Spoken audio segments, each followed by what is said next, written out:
پناهنده های افغانی در هلند می باشم. اساکر دنیا که در افغانستان هستند میلیارد دلار مصرف دارند. ما بسیار خوش هستیم که اساکر دنیا امنیت را در داخل افغانستان برقرار میخواهند بسازند. در پالوی ازو از طریق رادیوها میشنویم که پدرها و مادرها از گرسنگی اولادهای خود میفروشند. جناب جلالت مآب، شما در این باره چی کردین و چی تصمیم دارین که بکنین؟ Very important question. Very important question. Afghanistan has done remarkably well in its economic development and the provision of better life, better education, better health services, better delivery of food to the Afghan people.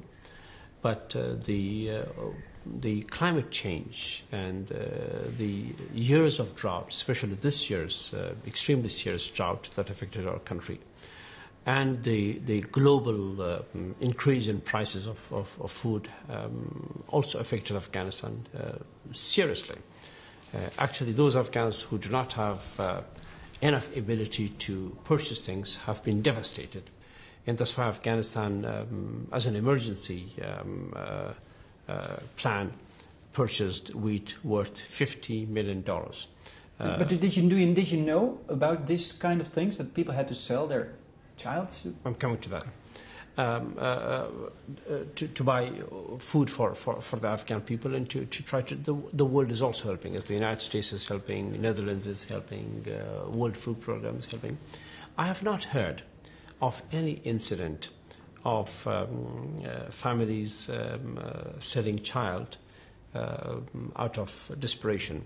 I heard of one case about 6 months ago, I believe, 5 or 6 months ago, that a family in Kunduz had sold their 4 months old daughter, and then immediately sent for the family. There were two good things in that, as it turned out. One, that before my men could reach from the central government, the provincial government already had tried to establish contact with that family and already had provided help. And then I made sure that they come and visit me in Kabul. In Kabul, I found out that it was not exactly poverty, that it was that this young woman was married to a 70 above old man. So these stories are unfamiliar to you? Okay. I'd like to finish this. This is very, very important. Very important. That this young woman was married to a man over 70 years old, and within 2 or 3 years of their marriage, he had gotten paralyzed, and they had a baby who she was too illiterate and unable to help, and the father was paralyzed, and the family was poor. So someone had come to offer help to raise the baby for her. But I brought her back. I took the baby back and gave it to the mother and told her to look after the baby, provided them help with money and milk and all other things to look after them. I'm not aware of any such thing that people have sold their children out of poverty, but poverty is increasing because of lack of food in the region and in Afghanistan. It's a big issue in your country. Big. I mean, what the World Bank said, it criticized you a few weeks ago that you should fight more to fight against poverty. I mean, that's what the World Bank said. We are doing a lot. We are doing a lot. The World Bank says you do not enough. Not enough, especially with the World Bank. We had to convince the World Bank to allow us to buy food. It was the other way around. So you don't blame yourself for that situation? No, it's a worldwide problem. And Afghanistan faced the problem of drought and rain. We're working very hard. Everybody's working very hard. Fortunately, our situation is better than lots of other situations. But we should not have even one family go hungry. Constantly, for the past 8 months, in every cabinet meeting, we are talking about the question of hunger, of higher prices, and constantly in every cabinet meeting and in all other occasions, I'm working on this question with the rest of the government and the international community. If there is any such case that I come to know of, I immediately respond. As in the past week, I've responded to 3 such cases that we have heard reports and that we have tried to find out and have gone to help. And if there is any such case ever, let me know and we will go after and help it. But there is a serious situation and we have to be extremely vigilant to continue to help where help is needed. But the bottom line is, what this man is trying to say is that lots of money, millions of dollars is being spent on military. Yes. But on the other hand, there are people who are poor. No. Where there's a lot of corruption in your country. No. The military expenditure is a different issue. That has to take place.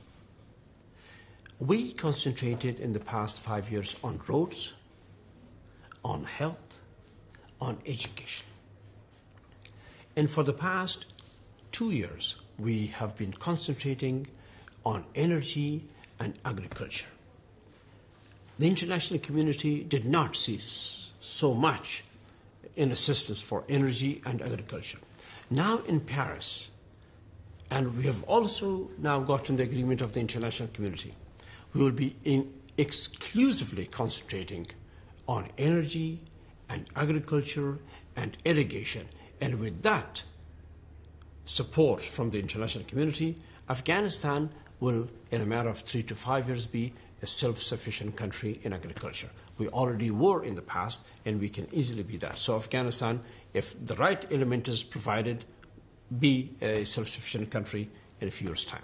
Another problem in your country, in your own government perhaps, is the corruption. It is. I mean, it is a serious it's problem. hard to get rid of that? Very hard. Why? Well, so many elements of there. First of all, Afghanistan was a destroyed country. Afghanistan went through 30 years of destruction of all aspects of life.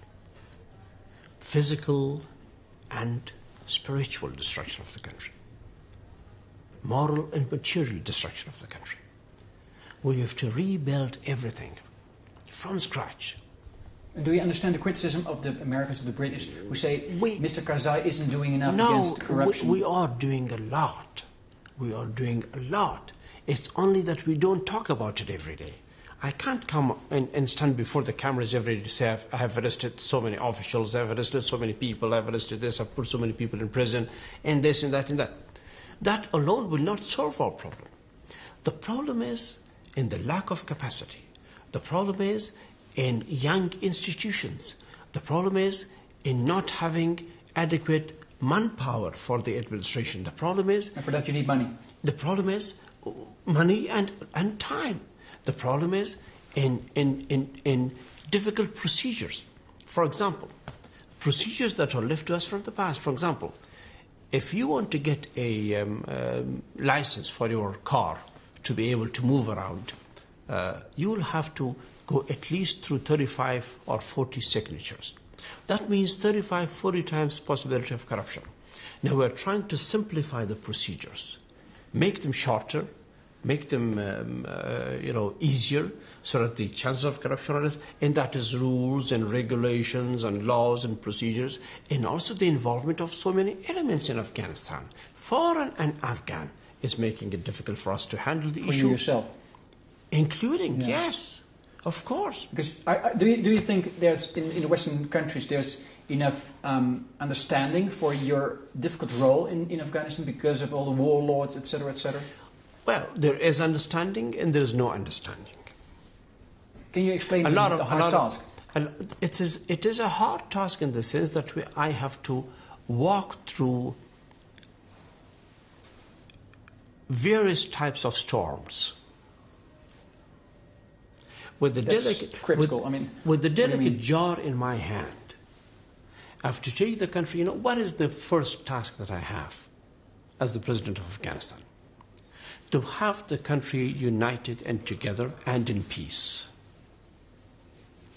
In a journey that will take us from this condition of desperation and poverty and lack of development to a tomorrow of progress and prosperity and a better life. So, in this journey that I take from point A to point B, where point A was war, destruction, internal strife,